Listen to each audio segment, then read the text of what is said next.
नेपाल प्रदेश की वादियों और पहाड़ियों को पार करते हुए नीलकंठ वर्णी आ पहुंचे पोखरा सरोवर पर। नर्तनु है नैया केवट हरि नाम, संतन संग प्रभु भजो मिले परम धाम। नर्तनु है नैया केवट हरि नाम, संतन संग प्रभु भजो मिले परम धाम।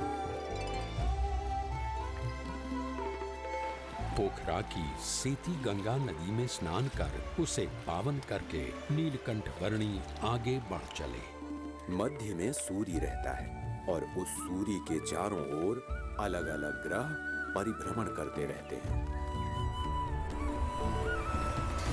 कई नगरों, पहाड़ों और वनों को पार करते हुए नीलकंठ वर्णी आ पहुंचे धार्मिक स्मारकों के लिए प्रख्यात नगर काठमांडू में।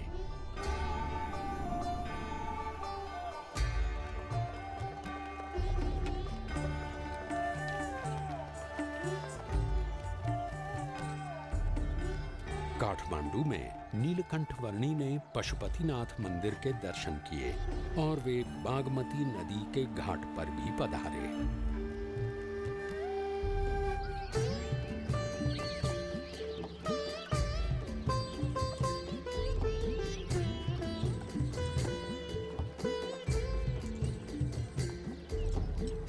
वैभवी नगरी काठमांडू के कई स्थानों पर होते हुए कुछ साधु संतों के समुदाय के साथ नीलकंठ वर्णी वहां के राजा के महल में आ पहुंचे।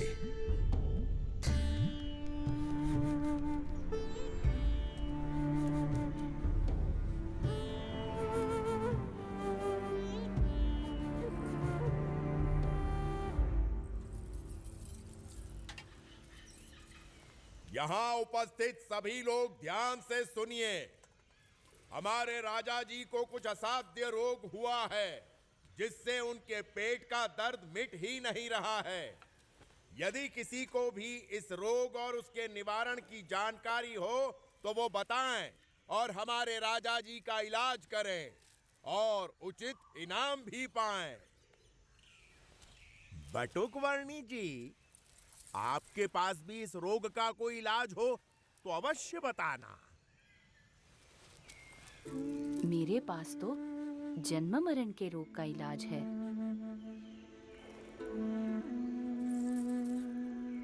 सोच समझकर बोलना बालक। मैं राजा हूं, रण बहादुर शाह।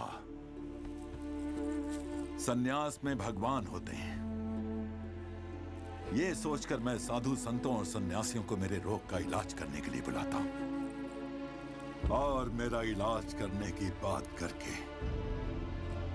जो इलाज नहीं कर पाता, ऐसे हर एक हकीम, वैद्य, साधु, संत, सन्यासी सबको मैं जीवन भर के लिए बंदी बनाकर सजा देता हूं।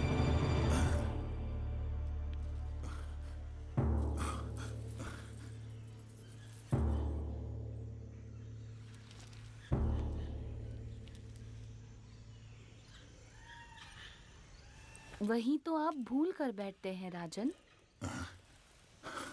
अपने कर्मों की सजा दूसरों को देकर इस जन्म में या पिछले जन्मों में आपने स्वयं जो बुरे कर्म किए हैं, उनके फलस्वरूप आपको ये रोग मिला हुआ है। ऐसी बातें मेरे मुंह पे कर रहे हो? तुम्हें डर नहीं लगता? सत्य बात को सुचारू रूप से कहने में डर कैसा राजन?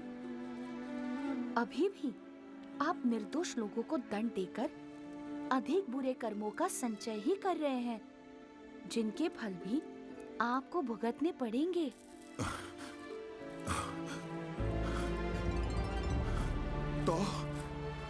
तो मैं क्या करूं? कैसे छुटकारा पाऊं इन सब से? कैसे छुटकारा पाऊं इन सब?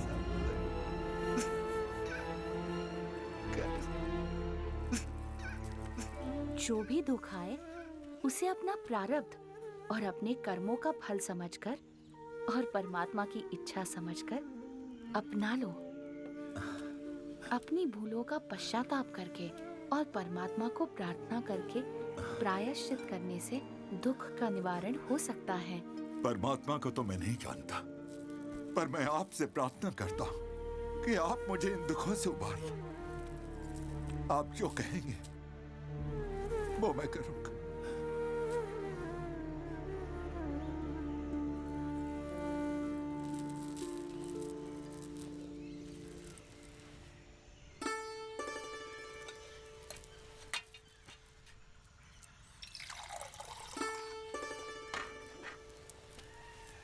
ये पी लीजिए।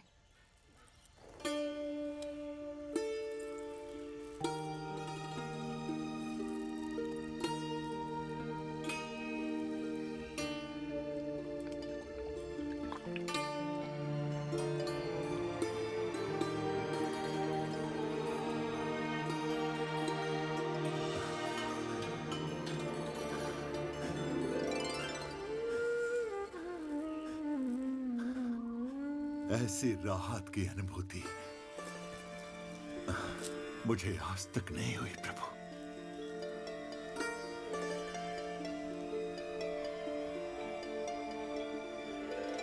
बताइए, मैं आपके लिए क्या कर सकता हूं? मुझे कुछ नहीं चाहिए, बस जिन निर्दोष लोगों को आपने बंदी बनाकर रखा हुआ है उन सबको छोड़ दीजिए। जैसा आप कहें प्रभु।